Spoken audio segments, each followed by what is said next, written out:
सानाम को सगुन दाराम इᱧᱟᱹᱜ ᱱᱚᱣᱟ YouTube चैनल ते तेहेñ मिटांग नोंकान दिन कान ताबोना जतो सान्ताल को लगिन अड़ी गौरवान दिन कना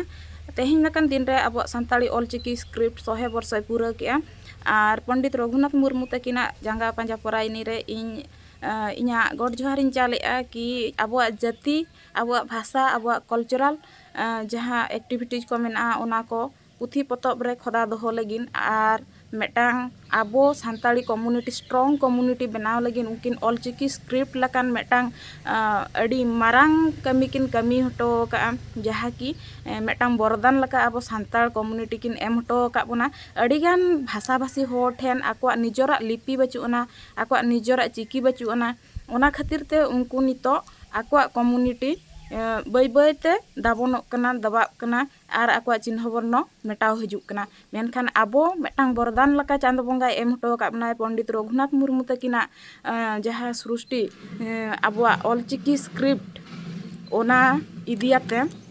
आबो आबो जाति आबो सावता आबो कल्चरल जहाँ एक्टिविटीज को मेना ओना को मांग तबन लहा दाड़ेया और आबो जाति हो मिटांग अड़ी स्ट्रॉन्ग इतिहास मेना ताया मेनतेन एटा जाति को सला आज बराबरी रबन तिंगु दाड़ेया मेनखान जहाँ नितो 100 वर्ष पूरा के रहो ऑलचिकी स्क्रिप्ट और आबो 8 शेड्यूल रे 2003 रे जायगा नाम के रहो मान्यता नाम के रहो नितो धबिते चेदा उना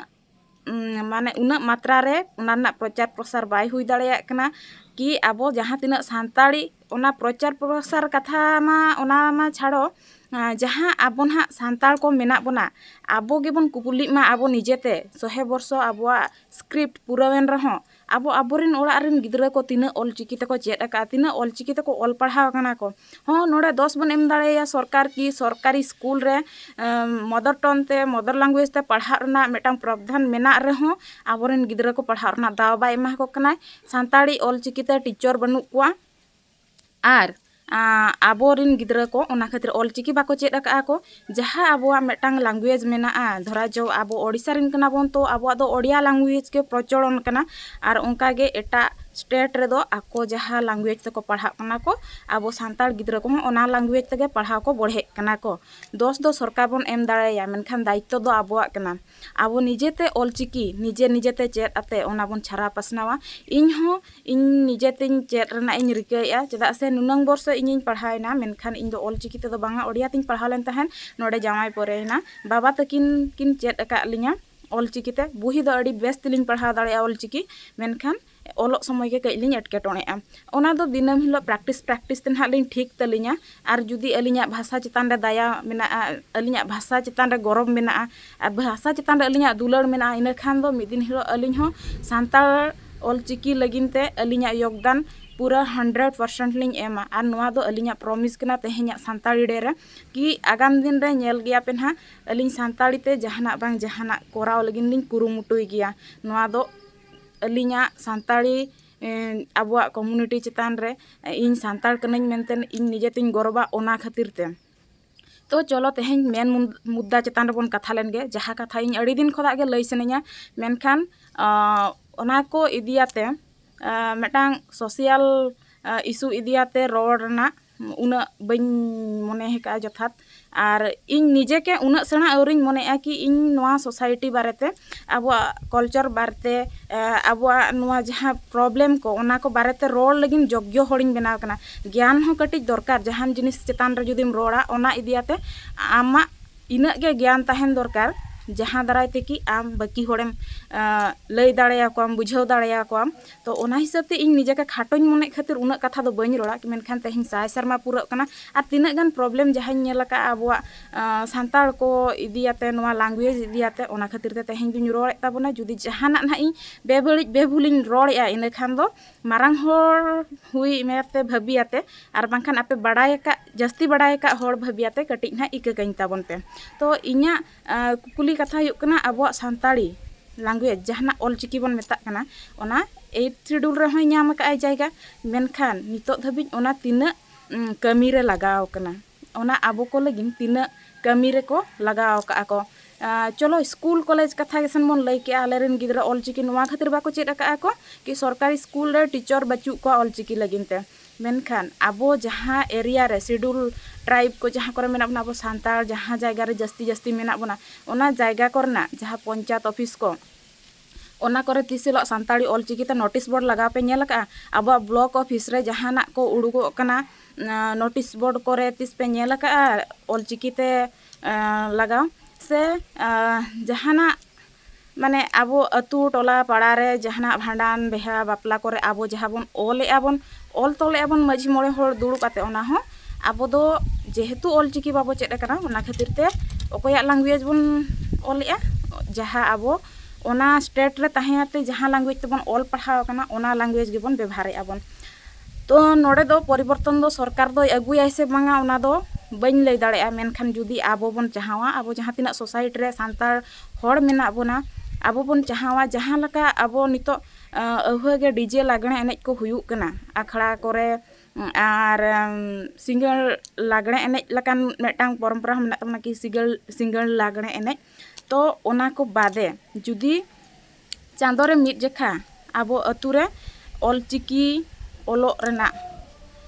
और तारासिंग बेड़ा जुदी मिट बेड़ा ऑलचिकी गिद्रा सेचेद होचो रेना मेटांग प्रोग्राम बन चलुया मेटांग कैंपेनिंग लका बन चलुया झोतो अतु रे ऑलचिकी बन चेदोग मा झोतो अतुरिन सांताल गिद्रा जहाँ तिना मेना बना और बांग पुरखु को जहाँ को बाको चेद अका को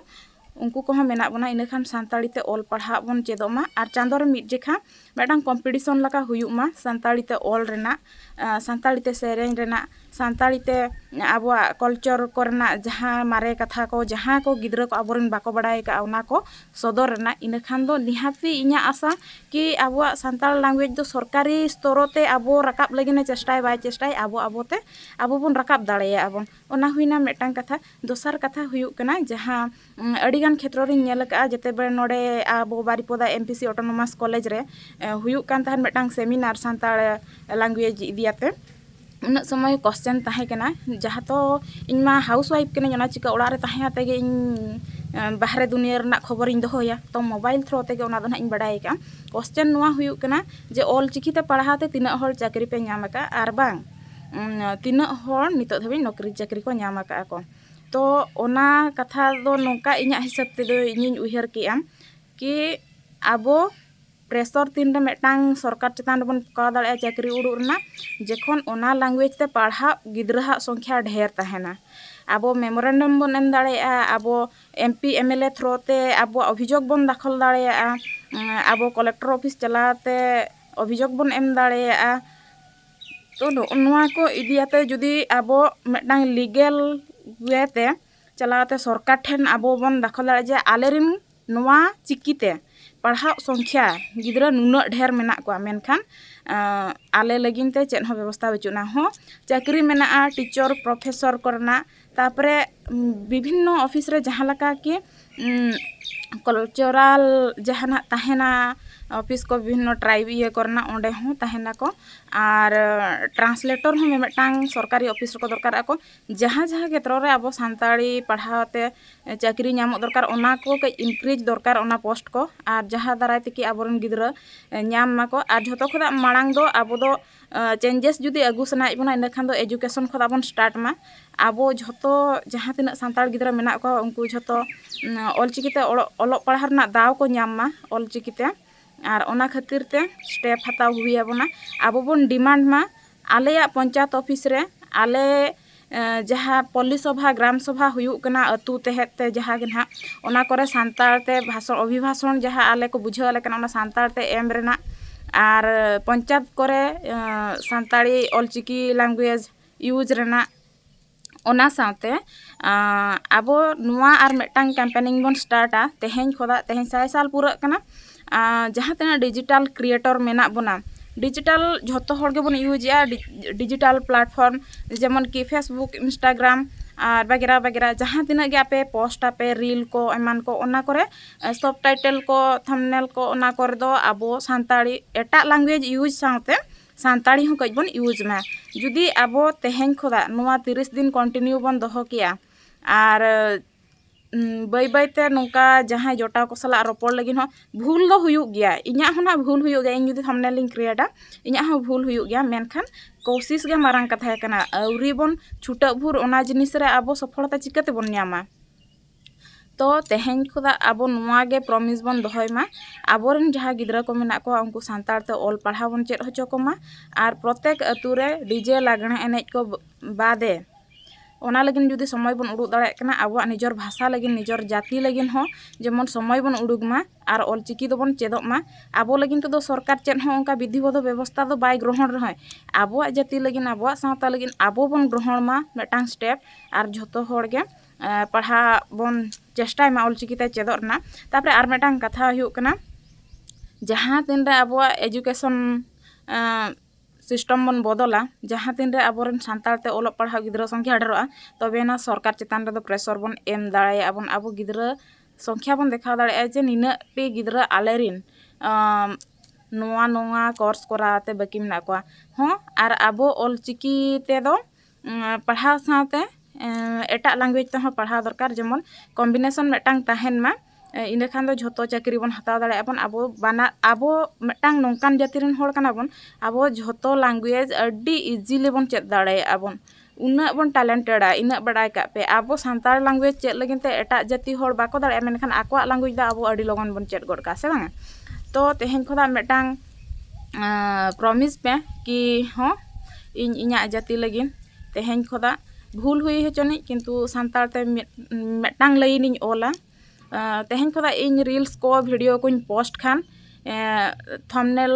आर टाइटल ये दो ना सांतार ते ऑल लगिन चेष्टाया हो मिक्स ऑल पे चेद हो बांगा चेदा से सांतार ते पे ऑल के ओना साथे सब टाइटल रे एम तराय पे ये हिंदी की ओडिया जहाना के ना पे यूज इंग्लिश ओना को तो इनका तक अब मांग से ओना दो बन लहा दाड़िया आर केटेज दाड़ाया ताबोना बन अब लैंग्वेज आर इनिन आशा तेहें जहाँ तिना होड़ पे नेले तिना ना वीडियो आपे को नोआ पे बिड़ावा निजर क्षेत्र रे तो चलो तेहें दो नोआ वीडियो तो नोडे गिन मुचाते ताबोना आर तेहें खोदा 30 दिन निहाती नोआ कमी कराव ताबोन पे आर निया के आपे ठेन आस जुदी सारी सांताल कान गया पे आपे मने रे सांताली भाषा सांताल चितान रे आर चेंजेस दो उना समय के डिजिटल प्लेटफॉर्म रे हो बन अगु दाड़िया हो आर मेटांग कथा लई हिड़िंग के जुदी सरकार डिजिटल इंडिया बनाया इने खान दो आबुआ भाषा हो सरकारी जहां हा वेबसाइट मेटांग खुला हबन मा सरकारी वेबसाइट में बांगा आबुआ भाषा हो वेबसाइट रे जायगा नामा जेमन की सांतार ते हबन पढ़ाव दाड़े मा कि सरकारी जहां हा उडुगिया भिना भिना प्रोग्राम को एमन को सरकारी कमी करना ये को तो ओना को अब बन बड़ाय दाड़े मा सांताली ते आर एग्जाम करे हो जो इंस्ट्रक्शन बाको एम का को से ओना सांताली ते हुयुक मा तो ओना दो तीन बन डिमांड दाड़े जखन आबो एजुकेशन लेवल तबन बढ़ाआ तो पालन खाटो मुचाते अड़ी मारंग मारंग इन लई गड का एंते रहुँ आसोआ कि आपे को हो आपे भाषा चितान रे दरद पे दोहया आर नुआ ऑल आपे दिन हिलो मेटांग लाइन आर इन दिन मेटांग लाइन ऑल ते हो अड़िगान परिवर्तन हो जाए जहाँ लका बाको ले से मिट ठप ठप दा जरोआते मिटांग बाल्टी दो पेरेजो ओंका के दिनम हिलो मेटांग अक्षर चेद आते हो दिनम हिलो कटिज कटिज ऑल ऑल तेगे आबुआ स्क्रिप्ट आबुआ लैंग्वेज दो बन स्ट्रॉन्ग दाड़ेया तो निना के आस आपे ठेन ताहेना आर तेहें खोदा इन हो थंबनेल करे सांताली स्क्रिप्ट यूज आबुआ ऑलचिकी स्क्रिप्ट इन यूज इन एहवा हो बनार माने सब टाइटल हुँ एम का गया कि आर मेटांग लैंग्वेज हुँ एम का गया सांताली साथे मेनखान सांताली यूज इन चेष्टा ताबोना चेष्टा मा बांगा एहब के ताबोना मेनतेन बड़ाय पे तो तेहें वीडियो दो नोडे गिन मुचाद ताबोना।